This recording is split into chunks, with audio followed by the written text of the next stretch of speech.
Lead Girl, the BWEL Podcast is your dedicated platform for amplifying the voices of Black women in various roles, whether you're a teacher, school leader, higher educational professional, or educational consultant. Join us as we honor the stories of remarkable Black women and share insights from our distinctive journeys in education and life. Tune in as we explore the topics that resonate with us as women, as members of the Black community, and champions in education. Welcome to Lead Girl, the BWEL Podcast, where we amplify the voices of Black women in educational leadership. We are your hosts, Trelane and Jocelyn. Good evening, Jocelyn. How's it going? Oh, another day with some amazing women, so I cannot complain. I'm looking forward to hearing from our guests today. I know they're going to bring the fire, so let's get into it. So we have two amazing BWEL members and guests, and I am so honored to have them with us today. So I'm going to start with their bios. I'll start with Dr. Shantae Garrett. She is an accomplished education leader with extensive experience in instructional leadership, curriculum development, and school transformation. She has served in various roles, including Chief Academic Officer and Superintendent, leading initiatives that have improved academic achievement, increased graduation rates, and expanded dual enrollment opportunities. With a strong background in data-driven strategies, whole child education, and instructional excellence, Dr. Garrett currently shares her expertise with school leaders and districts globally as the Chief Executive Officer of Empowering Learners and Leaders to Excel, LLC, an educational consulting company serving to help empower school communities with data-driven strategies to drive school improvement.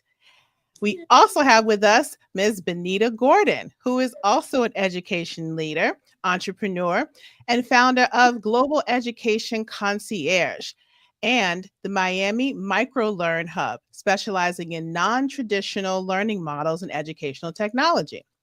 As the host of the Education Concierge podcast, she empowers students and educators through personalized tech-driven solutions and strategic consulting. Benita serves on the board of the Amy Academy Foundation, supporting educational initiatives in underserved communities, including Amy Academy in Sierra Leone.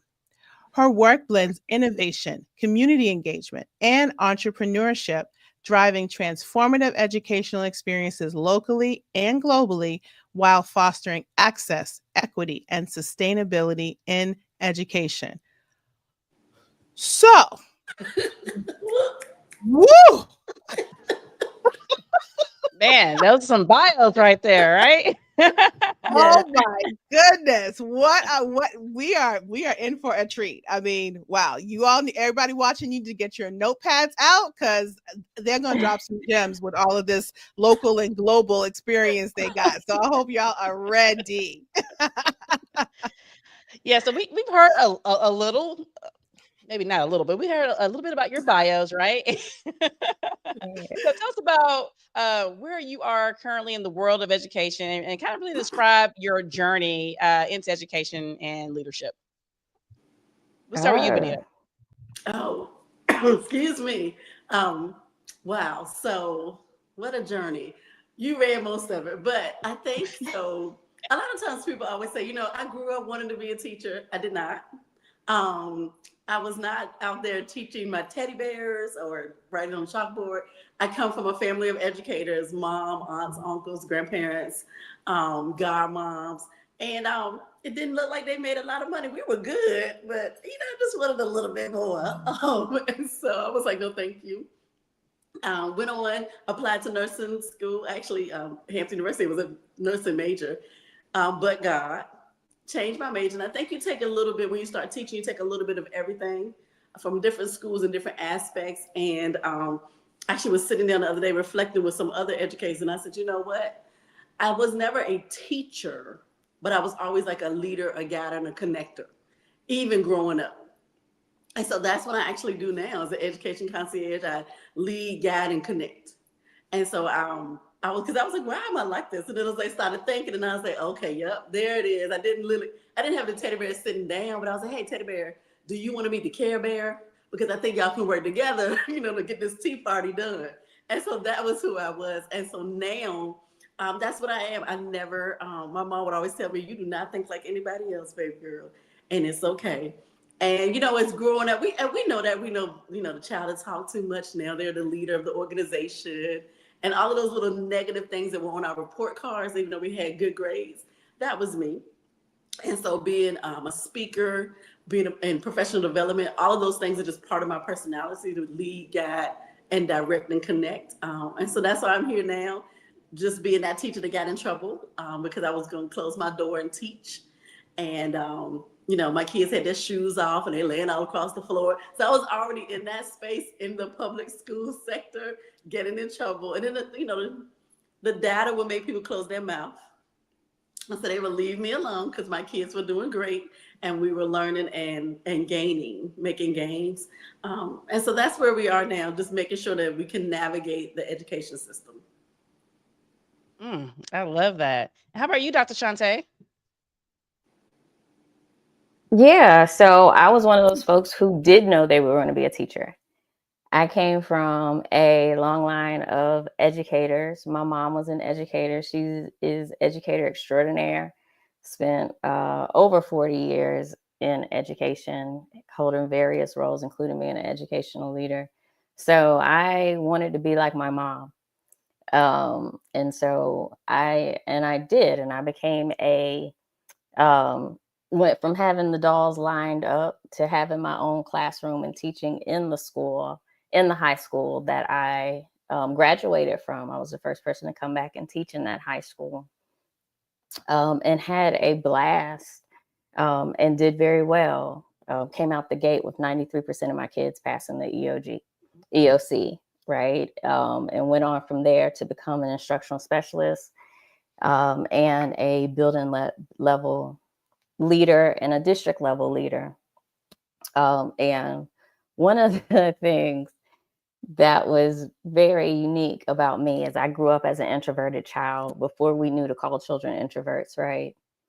And so my mom would have to push me to do things and say things in those speeches and Bible verses that you grew up speaking in church.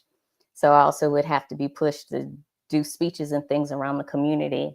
But I grew up in what I call Black Raleigh, from Raleigh, North Carolina. I still live here today. I still live in Black Raleigh, gentrified Raleigh, but I still call it Black Raleigh. And my parents, being the parents that they are, we use our voice. And so I would have to, or not have to, but I grew up knowing that I had to speak on the things. That's right, the Easter speech. Well, we would speak on the things that people wouldn't expect us to speak about. So I was the 12-year-old kid talking about my experience with busing, because oftentimes I would be the only Black kid in my advanced classes. And little did I know that would become part of my trajectory as an educator, right? You'd be using your voice to speak for the kids that would be sitting in seats and not have them. And so that's part of my teaching and educator legacy, right? So when you talk about this journey to becoming the educator that you are today, it is, how do we use our education voice and to also be advocates? And that's how we sit in the seats that we sit today, right? As we continue to progress on our educational leadership journey, it's not just about taking on different roles, but taking on roles to become advocates and become change agents. And that's kind of how my journey has taken on its steps. It's so beautiful. I love talking to us and educators and learning about what happened in their formative years, right? That brought them to this place. And it's always so great to hear people's unique stories. So before we jump into the meat of this, we are on the Lead Girl podcast, the BWEL podcast. And I'm curious from each of you, how did you learn about BWEL and what inspired you to join? How did I Let's learn about start with, BWEL? yeah, either one.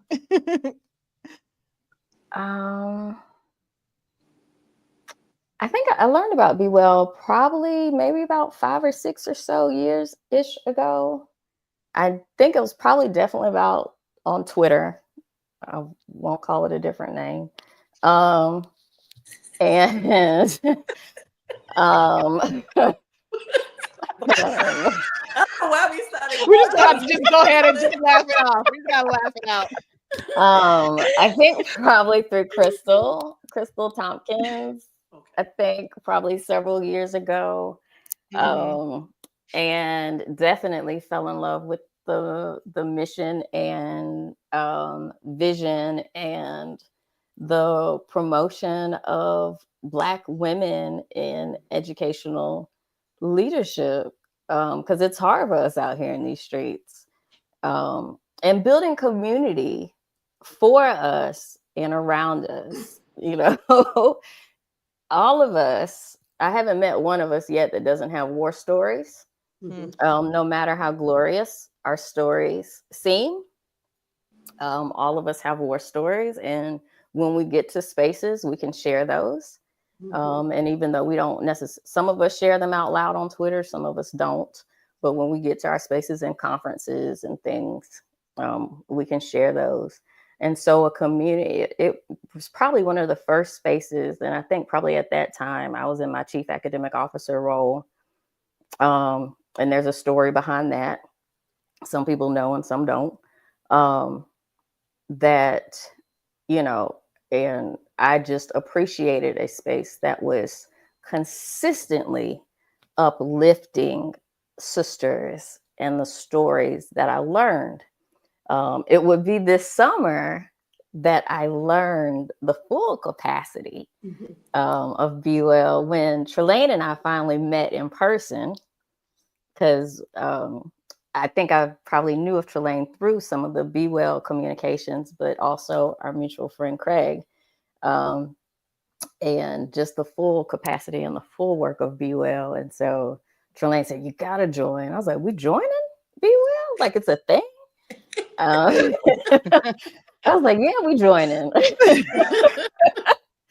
And so, and have been in love ever since. So extremely grateful. But yeah, just have been grateful for the upliftment and the consistency of seeing sisters doing well, and knowing that sisters are out there in the midst of the war stories and are still being elevated and celebrated.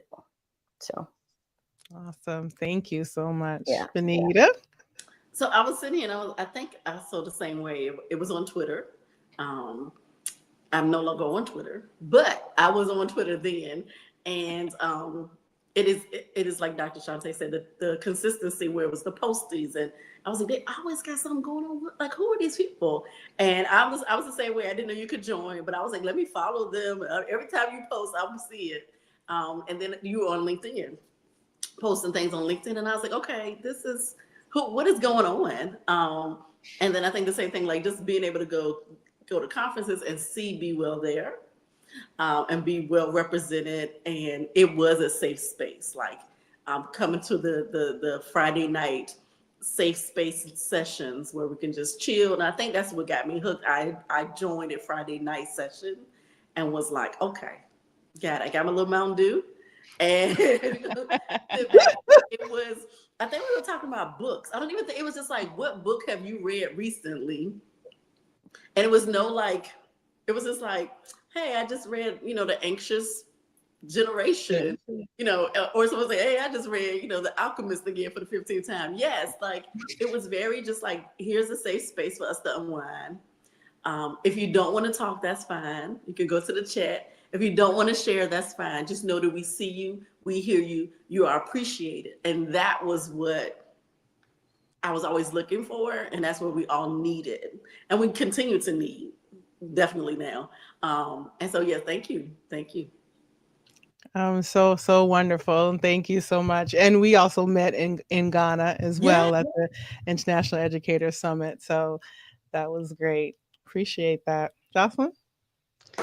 Yeah, well, thank you guys for sharing because I mean, your entry into Be Well similar to mine as well. Like just the social media presence. Like who are these people recognizing us Mhm. and not really looking for anything out of it. Just really just genuinely recognizing and acknowledging the different things that we're doing in the educational community in space. And so I love that.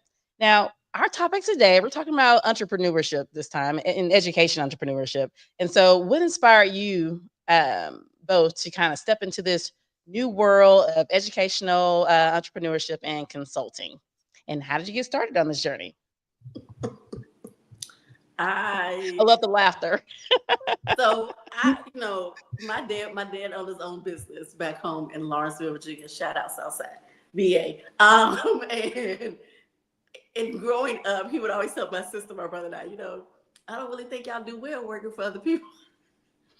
And we'd be like, what? I can't remember. I got a job. He was like, okay.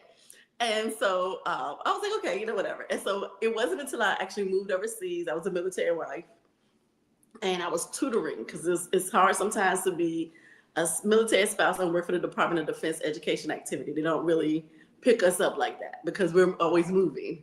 And so I started tutoring in the library on base.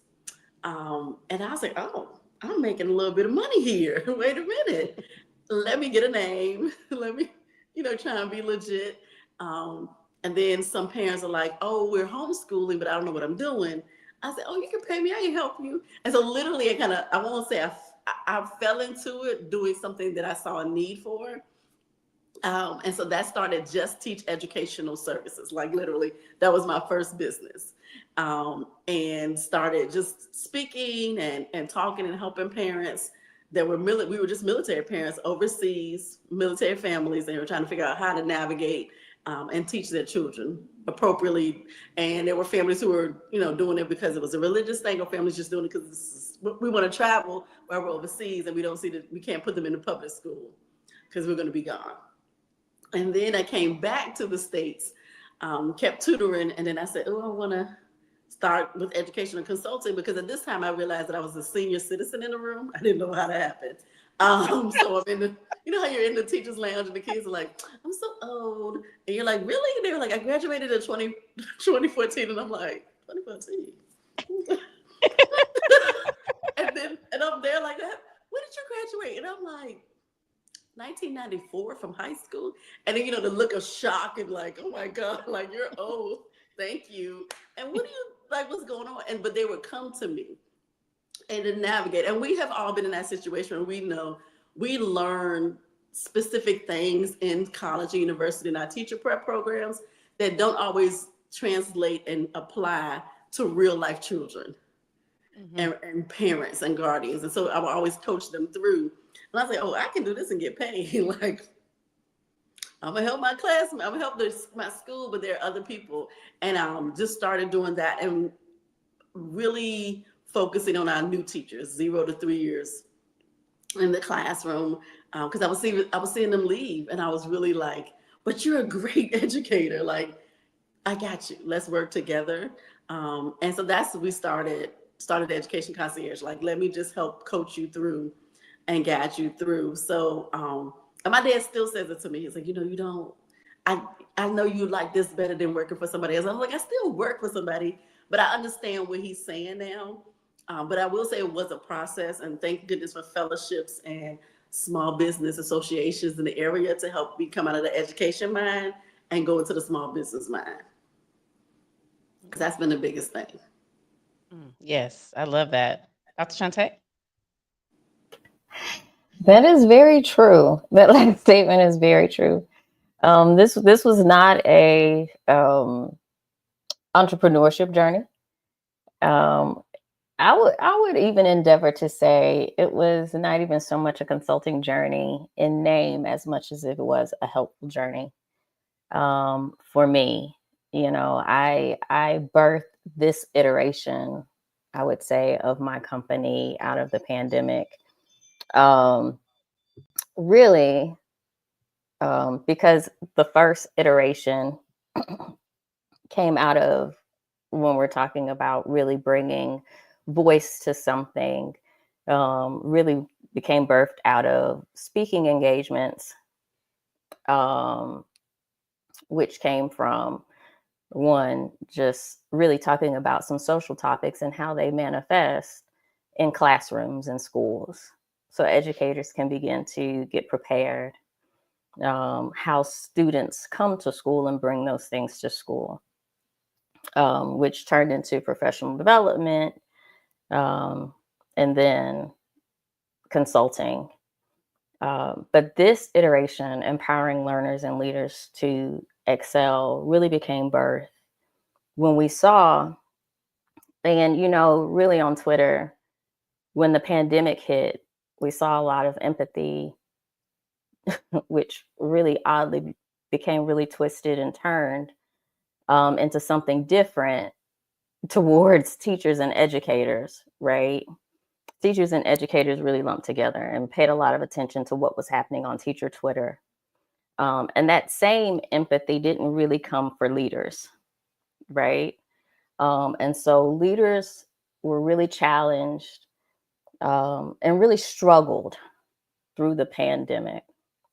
And I can even remember thinking, and I think about the trajectory of my career, the number of leaders, from supervisors to mentors, who were very honest with me and just said, I don't know how to help you and I don't know how to grow you. Right. And I tell people very early on in my career, even after year 5, I had to start looking for my own development, because I had folks who would sit in my classrooms and offices and say that to me. And I don't fault them, but somehow something has to change if we're going to sit in seats and evaluate and and even judge leaders, right? And what happened for me was when I had a former supervisor and a former mentor who said, you know what, I'm good, but I can come and I can send you some hands and I can send you some help. And that was one of the most profound pieces of help and most helpful things that could have happened to me.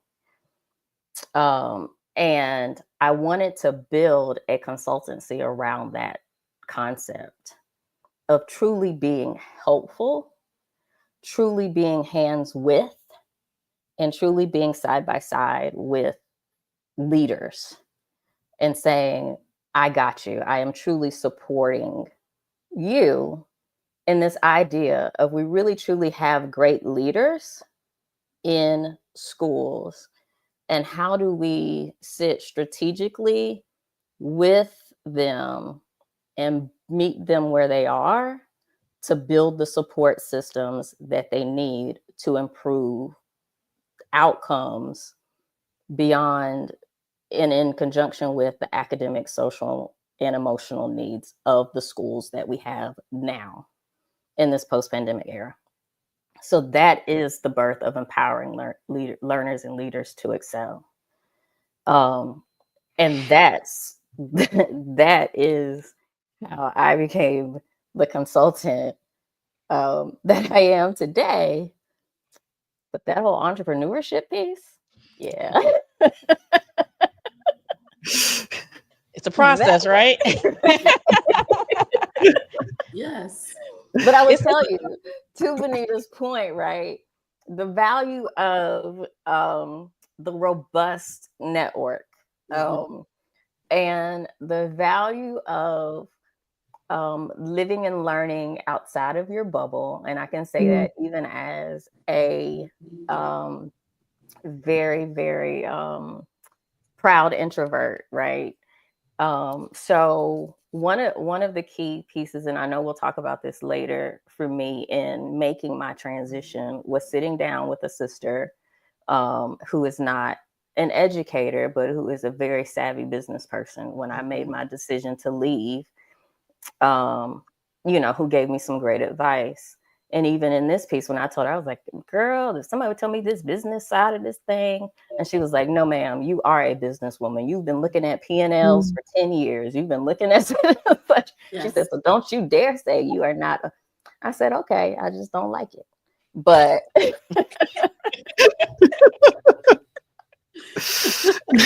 but fact of the matter is, yes, I do have the skills, and yes, you know, those pieces, and yeah.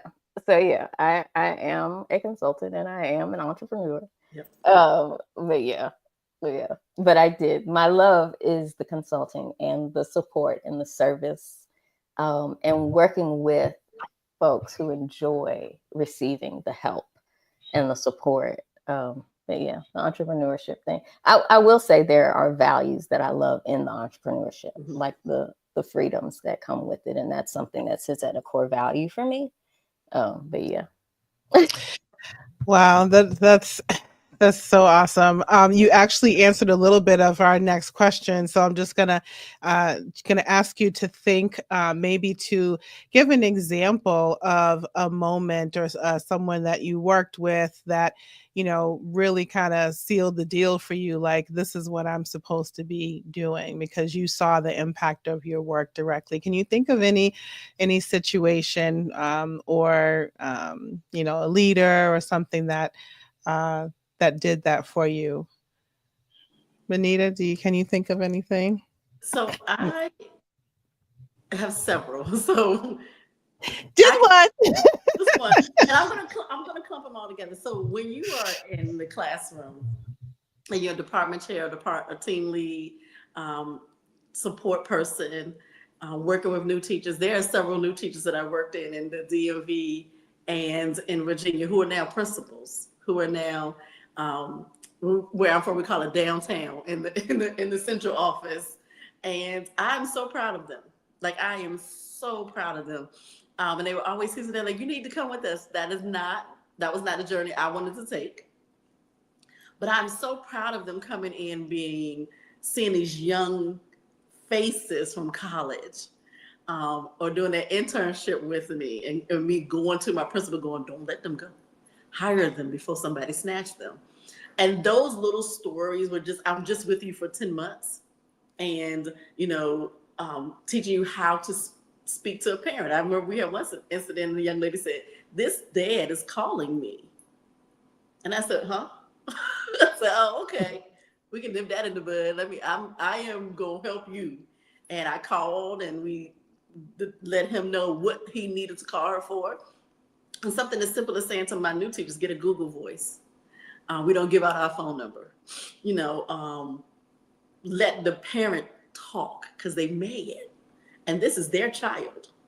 So we listen, and we listen to figure out what is it that's going on. And then we try and help. And we need to apologize. If we were wrong, we were wrong. And those little things, I love to see them when they come up on my LinkedIn and they send me a picture and say, hey, I'm now principal. I moved up. I'm not assistant principal. I'm now principal. And I think those are the little things. For me, it's just little things that I'm like, yes, because that's what you told me you wanted to be. And so I said, well, let me give you more leadership. I don't have to lead the meeting. You lead the meeting. And I think it's us in education training the next group. And Dr. Shantae said it. She was like, you know, they were sitting in her office saying, I can't help you. And then someone like, well, let me bring some help to you. And I think that's one of those things where I started off and I was, they did that to me. I was not in a situation where I was scared. They came beside me and helped me teach to become a better educator for the kids that were in the room then. And so I wanted to give that back when I became that person, to be able to say, I'm going to come in your room to observe, and then we're going to discuss, and then we're going to figure out what we need to do with this particular class, because I know you said this is the one. And so for me, it's this little nuggets of seeing my former colleagues that I was helping coach in-house are now running amazing schools and having great success. And I was always in a turnaround school situation, and we all know that success looks different. And we have to build that up differently, and to see them do that. warms my heart every time. I'm like, yes, and another one. So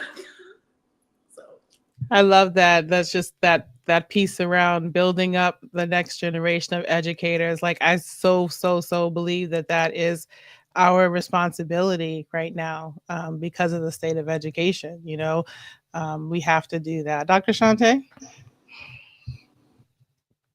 Absolutely.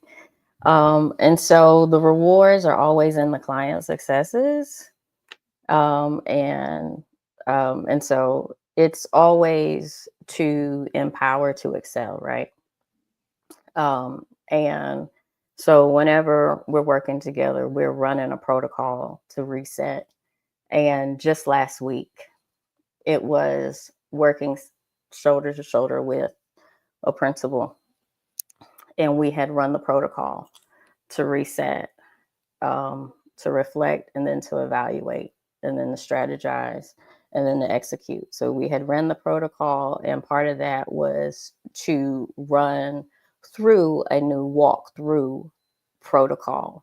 And empowering this principal, one of the things I loved was in this strategized process, the principal decided, I want to take it a step further. Let's do this, and let's do it during PLCs with the staff, right? So not just with the admin team, let's do it with the staff. And I said, okay, I'm going to come alongside you so we can get through it with the staff on that Friday.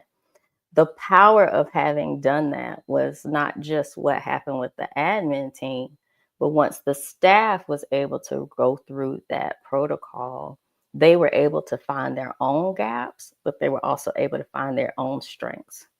And so how that principal was empowered in that moment to be able to not only be a rock star with her team, one, because they just loved being able to see what other teachers were doing, what being empowered to understand what was being monitored, being empowered to say, oh yeah, we do need to work on this, but look what so-and-so was doing really well, and ask the coach, can you help me with this? The kudos and praise that they gave to that principal, and the sense of accountability and responsibility that walked away, and the sense of pride that that principal had at the end of the day, and the strength that we walked away with as we were developing the next steps for the next week for not only the admin team, but the entire school team to strengthen their practice. Oh, that was a good day for all of us. I was driving home like, yes, like,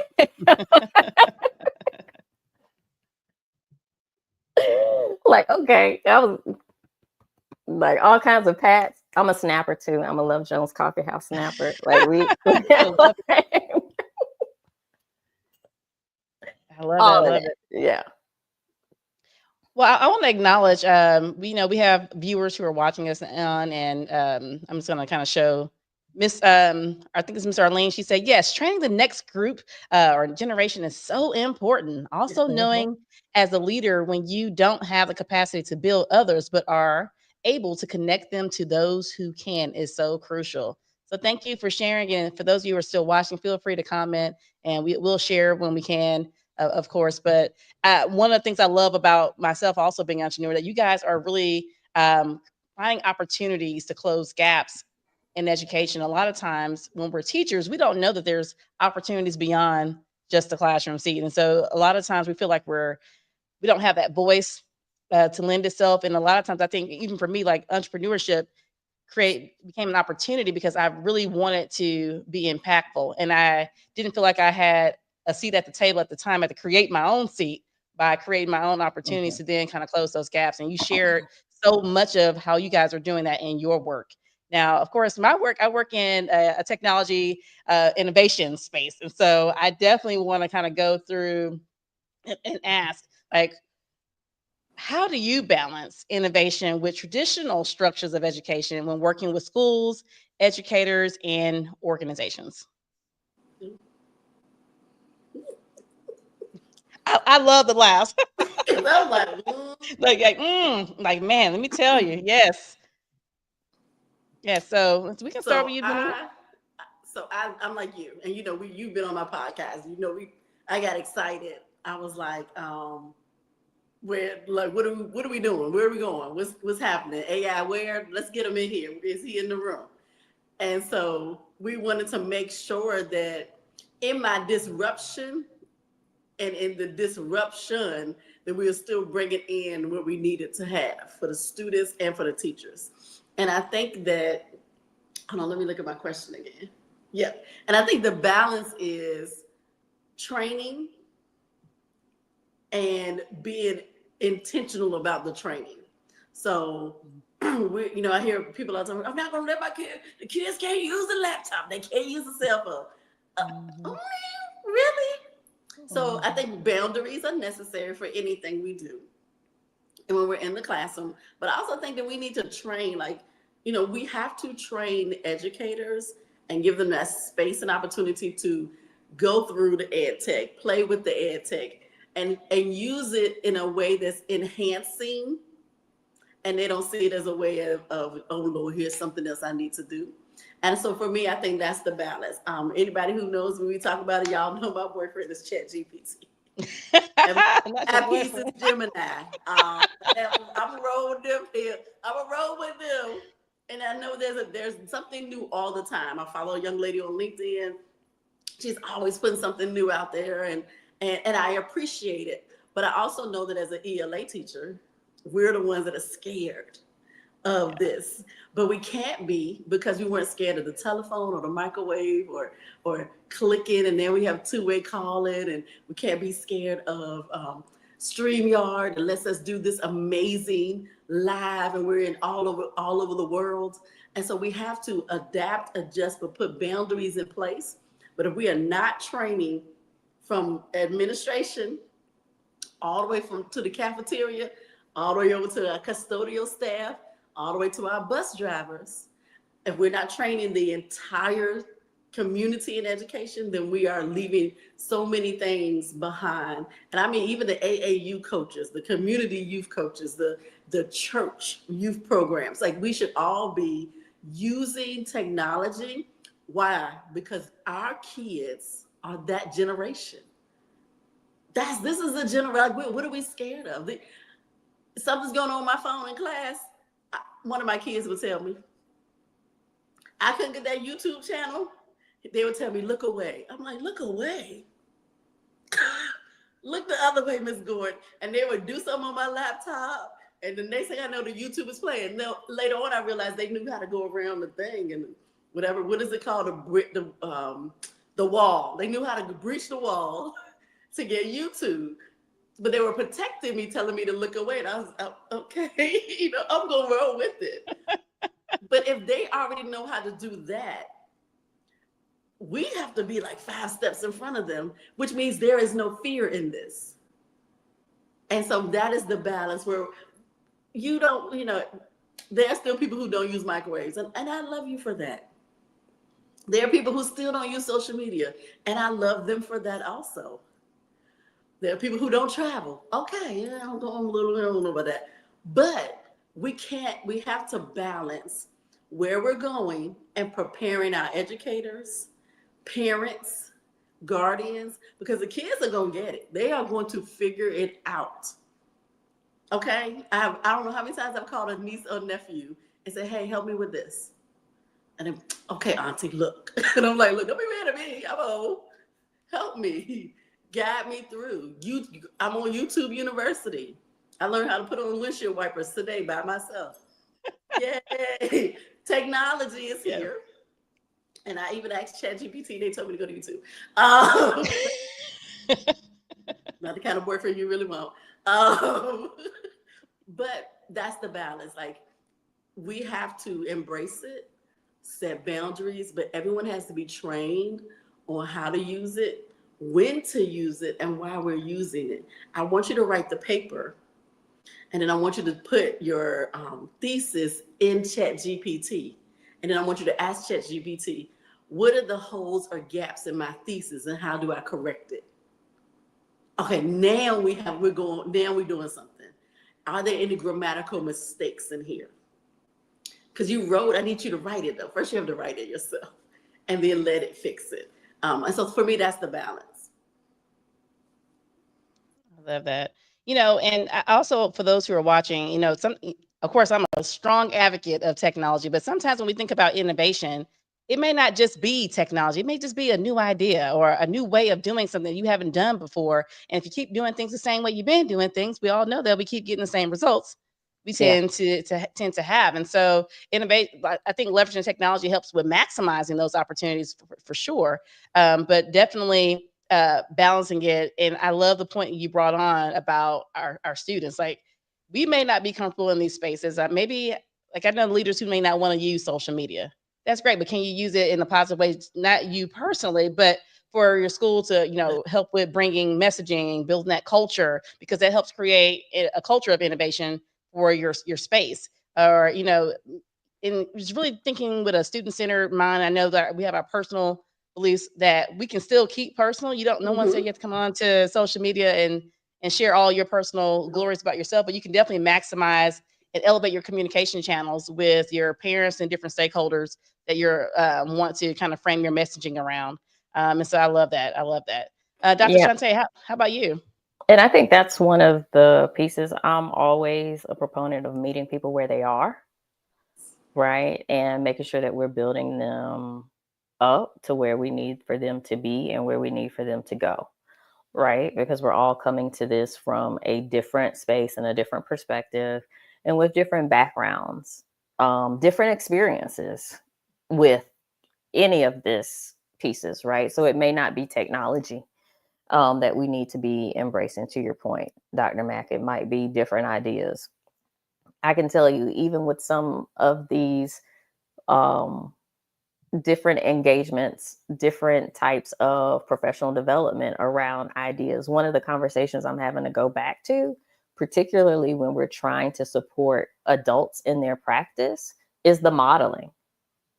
And one of the expectations that we have for great instruction for students is that it's modeled. But when we're trying to change adult practice, one of the things that doesn't happen is that we don't model for them, right? So we might be in conversation with leaders that we want to go back and change adult practice, change teacher practice, but it's not including the modeling, right? And so it's with anything, meeting people where they are and making sure that we are building them up. And so it's going to be the same thing with AI. It's going to be the same thing, with, belonging and inclusion. It's going to be the same thing with any type of innovation, changing any type of tradition or practice. And that's understanding, your context, your community, your people, meeting them where they are, strategizing from where they are, and building them where they are, building from where they are, and building up to where we need them to be and where they need to go. Love that. Yeah, definitely love all of that. Well, this question is I'm being a little bit selfish with this because I am embarking on this journey of becoming an educational consultant and entrepreneur. So I am curious about strategies for branding, connecting with your audience, and establishing your credibility as an expert in the field. There's so many educational consultants. There's so many things that people offer in different ways. So I'm curious about how you came to the decisions around, like, okay, in my business, this is what my focus is going to be, and this is where I know that I am strong, or how I can support other leaders. How about you, Dr. Shante? Yeah, that's interesting.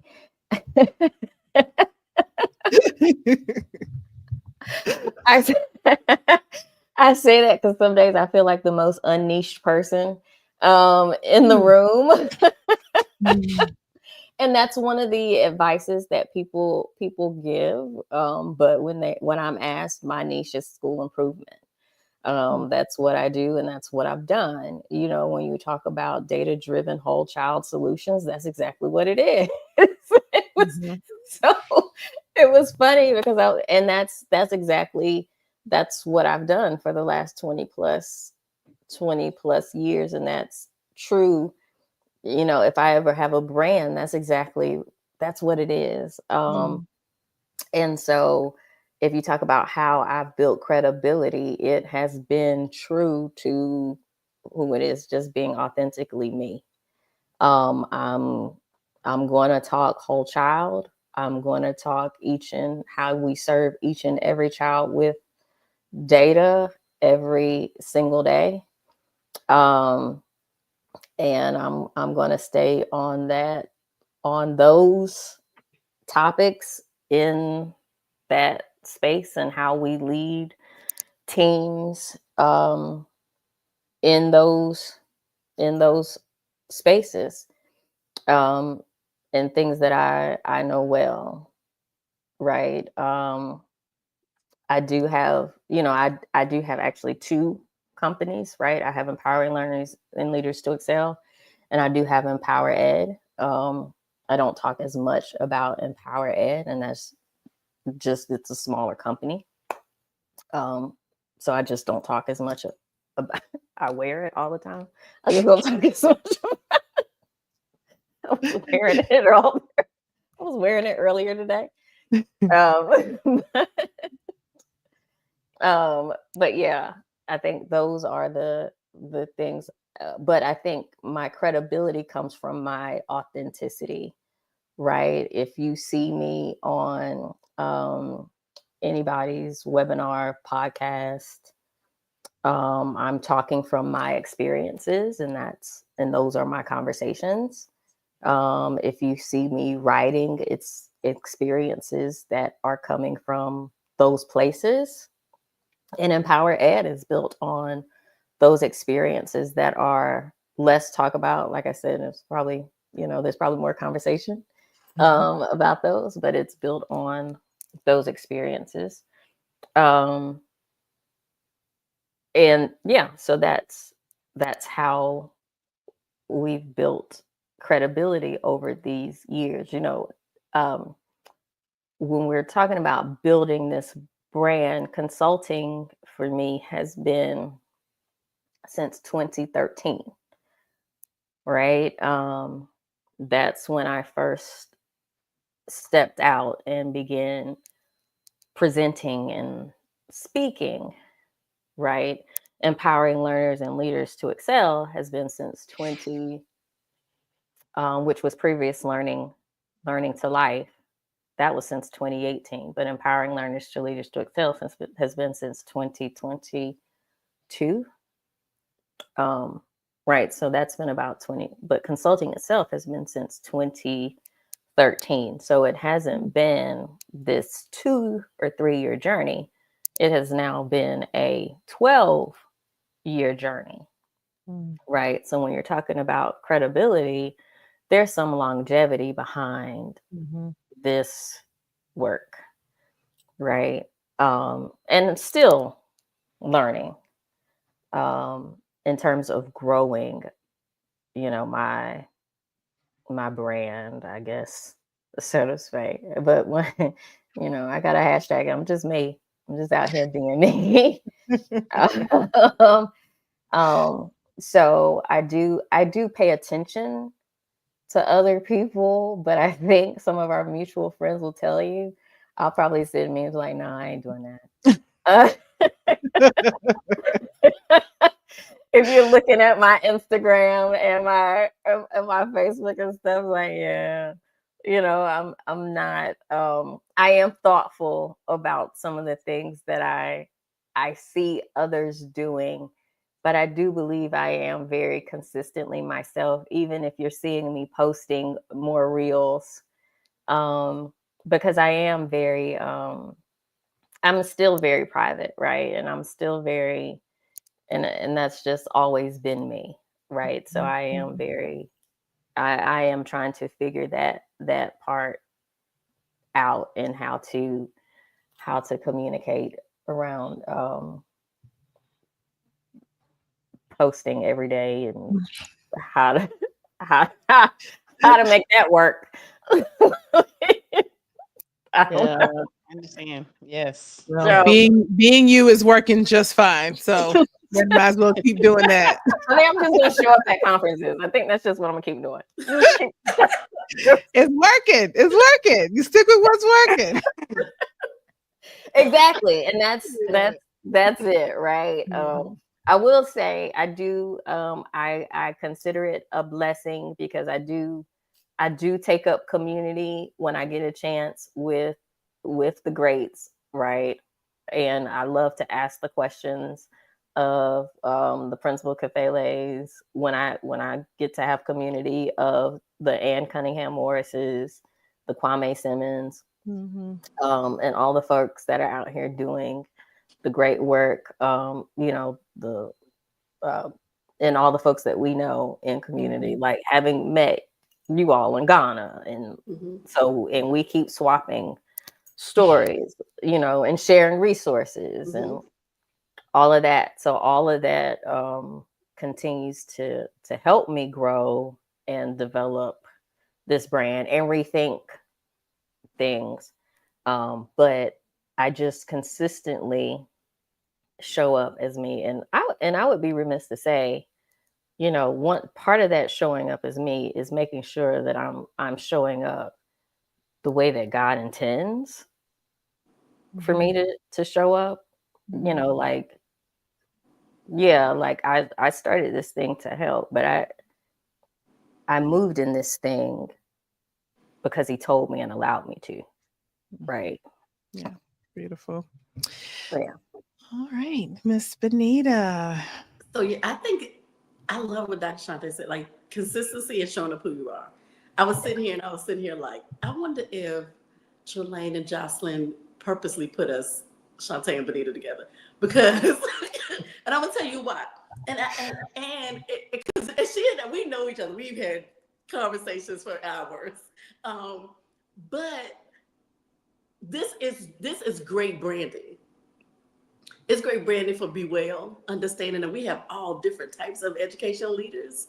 And it's great branding for both of us, because I was sitting, I was even looking, I was like, my earrings are clinking, like I'm just, I'm here. Do you understand? I'm 5'2". I'm gonna walk into the room, I'm gonna give you this smile, you're gonna get these big eyes, and what do we need to do? Like, why are you calling? And I also, and Dr. Shante is gonna walk in and I say a word, and they be like, who is that? Because her presence, yes, is also big. And so when she walks in, and I think that's beautiful for branding. You need to know who you are, and then you need to remember you know your stuff. You know what you know. And I know people are like, oh, there's so many consultants and there's so many podcasters. Nike and Reebok do not sit around at night. There's so many sneakers. They're like, what's the next big thing?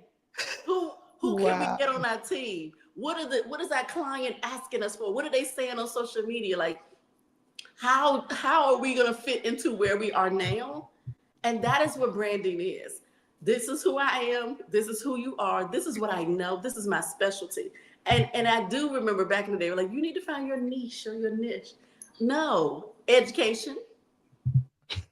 That's it. And so school reform, that's not me. So I'm like, no, you need to call Dr. Shante. She gonna get you right. Matter of fact, she's gonna come and get you right. It's not gonna be a virtual, it's not gonna be on the phone. She's gonna come there, and then you're gonna have to pay her. But she's gonna come, she's gonna guide you through, and you are gonna see the results. I'm gonna come in and I'm gonna tell you everything is wrong. We finna wreck this. All of this is wrong. What are you doing? But then I'm like, okay, now let me connect you to Dr. Shante and Trelane and Dr. Mack and Kwame, because he went to Hampton. And I will connect you to all these people, and they're going to get you right. But first I'm going to come in and I'm going to give you analysis, and we're going to break it down. Or, hey, Benita, I am tired of this. I want to be in the innovative space. Oh, I already got that webinar ready. Like, how much it is, or do you want hands-on? I'm working with a group now. They're doing a VBK. And they were like, I was like, do you know anything about it? No, nothing about it. Okay, so let me put together a package to advise you on how to do this. Who you are is your brand. Jelaine, I know that lipstick. That lipstick is you. The red lips are gonna be popping every time. So when you show up and you don't have that lipstick on, like, she okay? Is everything all right? Wow. And Dr. when you were speaking, you said something that I thought about. What's the sister who, oh my goodness, she popped up married. And we thought it was like a commercial. She's the one that they asked her at the award ceremony, who was she rooting for? And she said, everybody black. Issa Rae. Issa Rae. Issa Rae. Issa Rae? I'm from the country, Issa. Issa. She does a good job of private and public. And as soon as you said that, I said, she already does it. Like, those of us who are not her friends, I didn't know the girl had a boyfriend. I didn't know you had a fiance. And then I literally thought, I said, this is a beautiful campaign. Like, what company is this? And she's like, no, this is my real wedding. Girl, what? But that's okay. Now, me on the other hand, I'm going to have my wedding invitation online. We're going to go live. What is the problem? And you need to cash out us our gifts. Why do I believe all of that? Okay. Yeah. So when you come to education, don't be concerned. You already do it, and somebody already needs it. And then if you're concerned, you can ask your BWEL sisters. You send us a text, but like, when you hear my name, what do you think of? Because that'll help you narrow down and be like, oh, I think of this, and I think of this in education, and you're going to run this, and you're running this. And so when it comes to branding, come as your whole authentic self. Get in a group like this to keep you consistent and to just keep your wheels going. Because people want authenticity. They want authentic. People that make money off social media is because they are authentic. We don't always see the good. We don't always see that. We see that mom in the bathroom crying and hiding from her kids. And we see her making the peanut butter and jelly sandwiches and they're dancing. And when she shows us both sides of motherhood, that's why we follow her. And so that's what you're going to do. I hope that our audience is really taking notes, because I surely am. I'm so glad this is recorded, because I'm about to go back and watch this a couple of times so I can get right. So Benita can get me all the way right. Well, I appreciate you all really digging in and actually dropping some really key gems for folks who are on that journey, some advice for them. So I really, really appreciate that. My next question is a little selfish for Dr. Jocelyn and myself. Yes, because we talk about this all the time, is self-care. Prioritizing self-care when you are so busy, so many demands on your time, on your brain power, etc. What are some things that you all do to maintain and take care of you while you are out there saving all the education world? Dr. Shantae. You saw that great big head nod. Mm-hmm.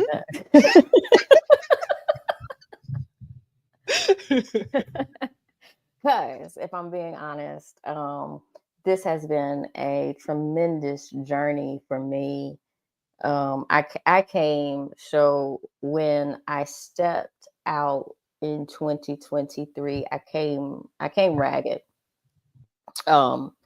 And so I came to this not committed to doing it full time, actually transitioning to a district and just really revamping my business.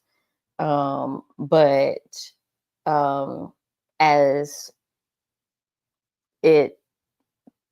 work came, it was like, oh, I'm going to do this full time. I'm not going back into no district. And blessing as it is, great. um, and what it gave me the opportunity to do was to fully restore myself. And I thank God for that blessing of being able to do that. And to fully restore, because it's taken, if I, just a really longer time that I would have given myself to do that. And so if I can reflect back on that year, as I got to December of last year, and after having taken a full year of full-time consulting, I did not attend to the self-care commitments that I had made to myself. And one of them was to vacation every quarter. And I did not do that. And it'll be hit or miss, because on this entrepreneurship journey, when you are like, you're tracking revenue, and you're you're tracking metrics as you're keeping up with all the gurus, like track this, track your engagement, track this and track that. You kind of lose track of maybe the massage or the other. You're also paying attention to the self-care gurus who are telling you to do this, book this and book that. And I'm not keeping up with all of those folks anymore. But there's a few commitments I've made to myself, and the blessing is for first quarter, I have kept those. So I have made I did, yeah. I took my first quarter vacation. Yes. Went with the godchildren to Disney. Yeah, if vacation with children to Disney is vacation, I don't know, but I'm checking it off. And I've gotten some quality time in with some family members that I have made some commitments to. And so for me, that has been some self-care commitments. And so it has been, for me, being intentional around blocking that time off. And one of those practices I did get from one of the gurus, EJT, is making that commitment to the strategic planning and blocking those days off. And so in doing that, I was blocking off that self-care time, and then moving around that, blocking off that self-care time, and blocking off those days and making sure that they happen. So being just intentional about the days that bring in revenue, as I am the days that bring in rest and self-care. One of the things that I did this year that I hadn't done in years, I spent practically my entire birthday with my mom. And as cute as she is about it, I didn't realize how much it would mean to me. But it was great. So that's the intentionality around it. But I think it probably took for me to get to the beginning or middle of December and realize, as much as I appreciated the freedom that I valued and the lack of commitment that I had made to that value, to recommit to the intentionality of making sure that it happened. In the value of self-care. Mm-hmm. Intentionality. I heard you. Miss Benita. So intentional and realistic. And I'm like, and for me, self-care is little things like getting my hair done. That is, to me, is self-care. And finding a salon where even when you book with my stylist, you can check the box to say, I want a quiet hair appointment. Mm-hmm. You say, what now? Wow. And so she will ask a couple of questions in the beginning. She will ask, do you want music? Do you want a movie on? Do you want nothing? And she won't talk to me. And y'all, thank you. Because I don't want to talk to you. I don't want to talk to anybody. I just want to do my hair and wash it and just being present. nails and pedicures. I get pedicures all year. I think it's necessary, intentional and realistic. So those are self-care. I just text my sister. Shout out to my sister Belinda and my brother Scott. Hey y'all, because I know they're gonna watch later on. But just say, hey, these are the things we want to do as a family. So I'm like Dr. Shantae, like my nieces and nephews are grown now. They 25 to 17. So like gone are the days of Myrtle Beach for the whole spring break. But my brother, my sister, and I, my best friends planning our girl trip. Am I going to homecoming? Because I went to an HBCU. Like, that's big. And so those are little intentional, and I count that as a trip. And then one of my mentors, he said, this is what he's learned how to do. He's a little bit older than I am. And he said, if I go to a conference, whether I'm speaking or not, I go a day early and I stay a day later. And he said, and that it doesn't always work out like that. And I was like, right. He said, but I need to he said, I want to just get there and he said, sometimes I don't even leave my room. So I just sleep and order room service or order, Uber Eats. He said, and sometimes I do go get sightseeing. He said, but I need to that's my little vacation. And I've started doing that. So I'm going to fly in a day early. The conference starts on Friday. I'm going to fly in Thursday morning, have my room ready. If I need to go shopping for some more clothes or I want to change it up, whatever, I'm going to do it. I'm going to go eat somewhere. And so intentional and realistic, because I have all of these goals and dreams, but I'm going to do self-care, I'm going to give a men's massage. No, I'm not. What is realistic? Hair, nails, pedicure, going early, staying late, making sure I'm with my family. When is daddy's 80th birthday party? Celebrating my birthday, paying attention to my friends. I'm trying to be a better best friend, and trying to like invoke some of our mom and just like send cards and just do a little bit, things that I feel like when we look back, we can see that card when we're 60, and we can do those little things. But I think intentional and realistic about my self-care. And I'm gonna say this, I make my women's wellness visits around my birthday, because I'm always gonna go. So it's gonna be in the month of May, and I'm gonna hit up all of the wellness places I need to go being a female, and that is the mammograms, the OBGYNs, my regular doctor. I make them run all of the tests, all of them. And I know as an entrepreneur, you're like, Benita, girl, high health insurance. I know. Run the test, and then I'm gonna do what they tell me to do. And so I have a doctor's appointment Wednesday. I already know what she's gonna say. Lose some more weight. I already know what she's gonna say. But once she says it, I'm going to get with it. And that is part of my self-care. I love taking walks. That's when Jesus can talk to me. I don't know why he think he can't talk to me the other time. So I need to take a walk. I need to go for a walk. Intentional and realistic. Okay, Sunday morning sermon in my ear. Let's go for a walk. We're going to do these 3 miles. Find your space. If you need to go back to pickleball, if you need to go back to tennis, like what is it? Roller skating. Find your outlet, because that adrenaline, you need that. Those endorphins, we need those so we don't put our hands on people. Okay. Yeah, that's a great place to transition. Yeah. All right. Jocelyn, do you have a do you want me to do? I can do the next part. Sorry. Yeah, go ahead. Okay. All right. We're gonna close out, but this is one of my favorite parts, our rapid fire questions.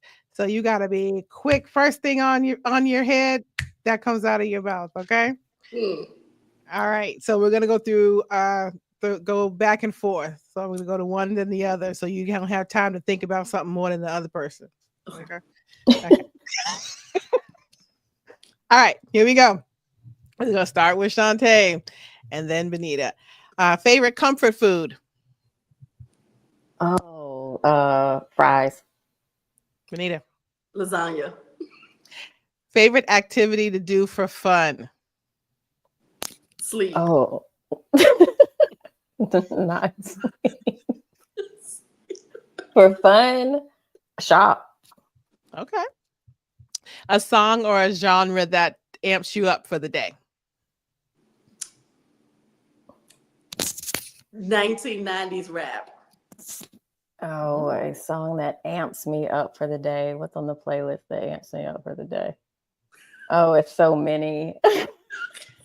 The playlist is sick. Glorilla.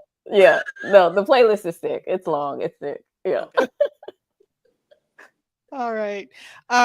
Would you rather physical, ebook, or audio? Audio. I want a physical book. The best method for PD for you? In person. In person. And you know what you're talking about. Awesome. That is helpful. All right. That is all. Well, this has been fantastic.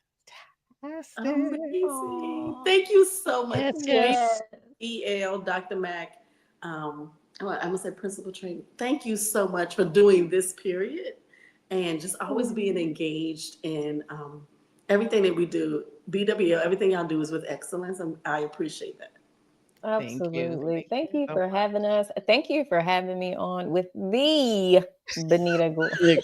Yes, love it. The Benita.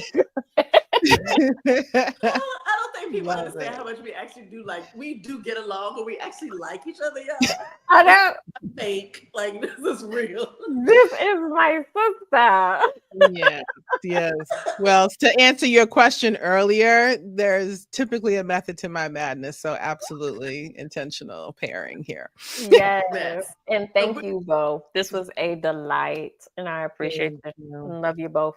Appreciate you all. Thank Dr. you. Johnson, you want to close us out?